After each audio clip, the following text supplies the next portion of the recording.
boys and girls, it's Mrs. Cutler here. I just got in from rototilling my garden, so I'm looking a little rough, but bear with me. We're going to do Read Aloud tonight.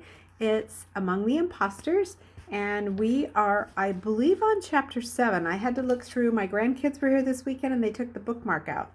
So I'm pretty sure we're on chapter 7. All right, so here we go. This is a really short chapter, too. Only 3 pages. Luke saw the door one morning on the way to class.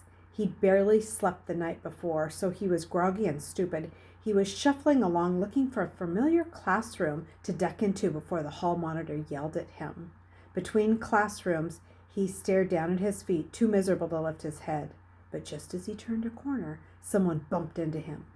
Luke looked up in time to see the other boy barrel past him without an apology. Then, as Luke turned his head forward again, he saw it. The door was on the outside wall. Luke couldn't have said if he passed it 100 times before, or never. It was solid wood with a brass knob, just like the dozens of other doors in the school. It was barely even ajar. But beyond it, Luke could see grass and trees and sky, the outdoors. He didn't think. He didn't even pause to make sure that a hall monitor wasn't watching him. In a flash, Luke was out the door. Outside, Luke stood still, his back to the wall of the school. He was breathing hard. Read the note, and get back inside. Some tiny, rational part of his brain urged him, before someone sees you. But he couldn't move. It was May. The lawn ahead of him was a rich green carpet. Red buds were blooming, and the lilacs. He thought he even smelled honeysuckle. His mind played a trick on him, and suddenly he was almost a whole year back in time, standing outside for what he had thought might be the last time in his entire life. The government workers were just starting to cut down the woods behind his family's home, and his mother was fearfully ordering him, "Luke, inside now!" And when the woods were gone, Jen's house replaced it. His mind skipped ahead, and he remembered his first trip to Jen's house. He stepped outside and felt paralyzed, just like now. And he'd marveled at the feel of fresh air on his face, just like now. And he'd been in danger, just like now. Luke looked back at the school hopelessly. Anyone could easily look out the window and just see him and report him.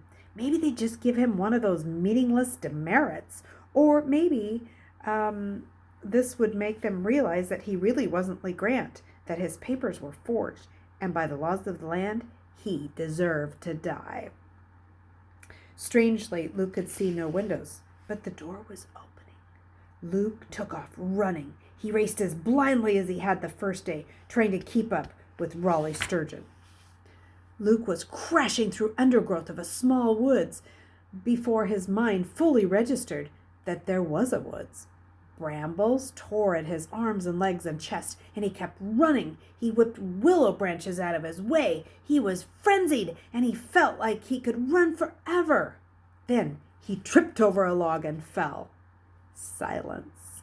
Only now that he'd stopped did Luke realize how much noise he'd been making.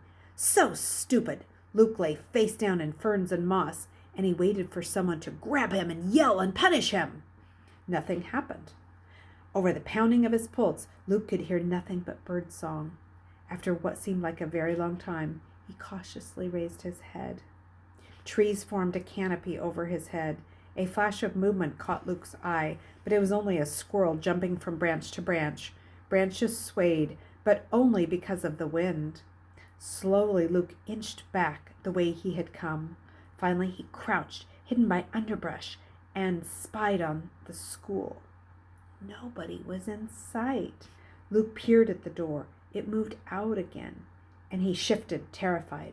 But then it moved in, out, so slow. It was like the school was breathing through the door. Suddenly, Luke understood. Nobody had pushed the door open. It was the wind, or maybe the change in air pressure as the boys walked past. Luke stuck his head out a little further. He could see one whole side of the school building this way, and he realized for the first time There were no windows in any part of the wall. It was solid brick up and down. How could that be? Luke thought about all of the rooms he'd been in, coming to Hendrix, and it was true. He couldn't remember a single window in any of them. Even the room he shared with Jackal Boy and his minions was windowless. Why hadn't he ever noticed that before? And why would someone build so many windowless rooms? Suddenly, Luke didn't care. There were no windows. Nobody was coming out the door. He was safe. I could read the note now, he said aloud and chuckled. It was strangely thrilling to hear his own voice, not timid, not stammering, Luke's voice, not the pretend Lee. I'm going to read it right over here, he said, just for the speaking out of pleasure. Finally. He strolled deeper into the woods, and he sat down on a log he'd tripped over before. Slowly, ceremoniously, he slipped the note from Jen's dad out of his pocket. Now he would know everything he needed to do. He unfolded the note, which had grown worn from all the times that he'd palmed it, secretly transferring it from the pocket of one pair of pants to another. Then he stared, trying to make sense of what Mr. Talbot scrawled. The note only held 2 words: blend in. Chapter 8. I'm going to read chapter 8 too. It's only 2 pages. Here we go. No! Luke screamed. That was it? Blend in? Oh, what kind of advice was that? Luke needed help. Luke screamed again. Ah! Past caring who might hear.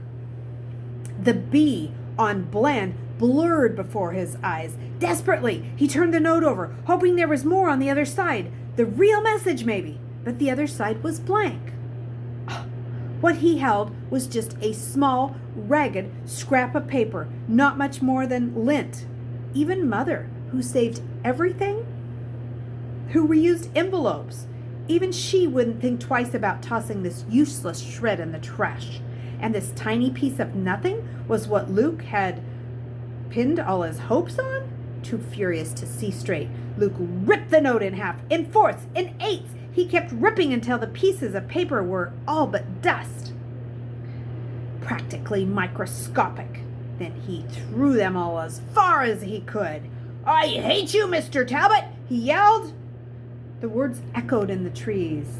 Even the woods seemed to be making fun of him. That was probably all Mr. Talbot had meant to do when he'd handed Luke the note the first day. Luke could just imagine Mr. Talbot chuckling as he drove away from Hendrix after leaving Luke. He probably thought it was funny to drop off a dumb farm boy at a snobby barren school and tell him to blend in. He probably laughed about it all the time. Ha ha! If Jen were still alive, she probably would have laughed at Luke too. No, not Jen. Luke buried his face in his hands and he slipped down to the ground, sprawled beside the log. Without the note to count on, he didn't even have enough backbone of his own to sit. All right, that was the end of chapter 8, and now we're ready for chapter 9. All right, in our book, Among the Imposters. Hope you have a great evening, and we will see you at class meeting tomorrow. Good night, guys.